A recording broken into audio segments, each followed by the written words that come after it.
আল্লাহ তাআলা দুরূদ পাঠের প্রতিদান ও সওয়াব দ্বিগুণ করেছেন, পাঠকারীদের সম্মানিত করেছেন। আবু তালহা রাদিয়াল্লাহু তাআলা আনহু বলেন, একদিন রসুল সাল্লাল্লাহু আলাইহি ওয়াসাল্লামকে সকালে আনন্দিত দেখে সবাই বললেন, হে আল্লাহর রসুল, আমরা আজ আপনার চেহারায় আনন্দের ছাপ দেখতে পাচ্ছি। তিনি বললেন, হ্যাঁ, আমার পালনকর্তার কাছ থেকে একজন এসে বলেন, আপনার উম্মতের মধ্যে যে ব্যক্তি আপনার উপর দুরূদ পাঠ করবে, আল্লাহ তার জন্য 10টি রহমত নাজিল করবেন, 10টি অপরাধ মার্জনা করবেন, 10টি স্তর বৃদ্ধি করবেন, অনুরূপ তার জন্য দয়া করবেন। আহমদ।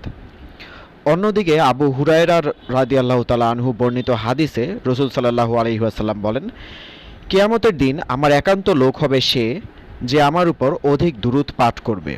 ইবনে হিব্বান। আল্লাহর পক্ষ থেকে একবার দুরূদ পাঠে 10টি রহমতের দ্বারা প্রতিদান দ্বিগুণ করা হয়।